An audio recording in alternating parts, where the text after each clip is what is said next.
5 years ago, when I was 19 years old, I tried to kill myself. So I know this doesn't sound like a best day ever story, but trust me, we get there.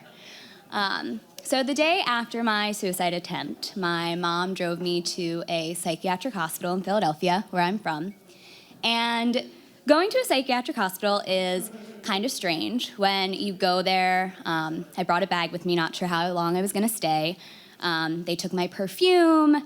They took, I think, like mascara, which I don't know why I brought that to a psychiatric hospital, but you don't know. And the most degrading part was they took my shoelaces out of my sneakers that I was wearing, because that's something that they say, they don't want somebody to hurt themselves with. So once I kind of was escorted from that waiting room, I was taken into the room where you wait to be looked at or talked to, I guess, by a doctor. And that waiting room was just completely gray. The walls were gray. It was nothing like what I thought it would be. I kind of expected it would be bright and have like really cheesy signs all around that are like, I don't know, rainbows and like be happy, but that's not what it was like, which I was kind of happy about. But my mom wasn't with me for that part. By that time, I guess she had driven home or was in the other room, whatever it was, but it was just me. And there were two other people in the room, a man and a woman, and the whole time that I was in there, they were talking to each other. And I didn't want to talk to them because I was just so scared. They were a lot older than I was. I was only 19 at the time, and they were probably 40s or so. And the woman was there, and she's talking to the man, and she said that she was in between homes, that she was there because she needed to be admitted, or she thought that she would be found in a few days dead from overdosing on drugs. And the man said that he was there because his wife had just killed herself, and his mother had killed herself, so he wanted to. And that's how he said it, just so cool and cavalier, which was just so strange to me. And so they obviously asked me then why I was there, because they were curious why someone so young particularly was there. And all I could say to them when they asked was, I said, I guess I'm depressed. And the woman kind of chuckled, and she looked at me and said, honey, you are too young to even know what being depressed means. And I didn't really have anything to say back to her at that point, because that was kind of what I always had struggled with, not knowing that myself. The way I always described it was, in Catcher in the Rye, Holden is kind of talking about how he doesn't like to visit his brother Allie's grave. He says, everyone else can go inside when it rains, but it's not Allie. And all he can really say is, it's not too bad when the sun's out, but the sun only comes out when it wants to. And that's kind of what I always thought about over the years, what my depression was like. I'd wake up not knowing if it was going to be sunny outside or rainy. So I didn't say that to her, but I kind of just sat there. And eventually I was taken into the room, and the doctor kind of told me that, I really want to help you. You really need help, but this isn't the place for you.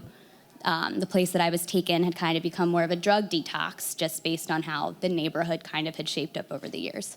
So they sent me home to go to outpatient life counseling for my recklessness and impulsiveness.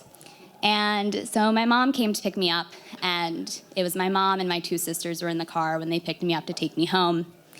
And we didn't talk at all during the drive, which wasn't shocking to me. I love my family, and we're just not that very affectionate toward each other. We never have been. So we didn't say anything in the car ride except my sister, and trust me, I love my sister to pieces, and I know this was just her way of trying to be like tough love. She was like, come on, Sam, I never thought you'd be this weak. Like, come on. And I remember just being like, all right, guys, you're kind of being assholes right now. This is not how you're supposed to be talking to me. But I didn't say that, and we just kind of went home, and we never really talked about it. And so that night I went to bed, and, feeling obviously pretty crappy and just not really knowing how we were all going to move forward with this.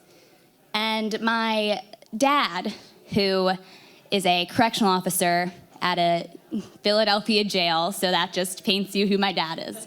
Not very touchy, lovey, feely guy. He's very rough around the edges. He comes into my room, and it was probably the first time, and I think only time since, that I've ever seen my father cry. And he came into my room and he said to me, like, "You can talk to me." He was like, "I'm not your mother, like, you can talk to me."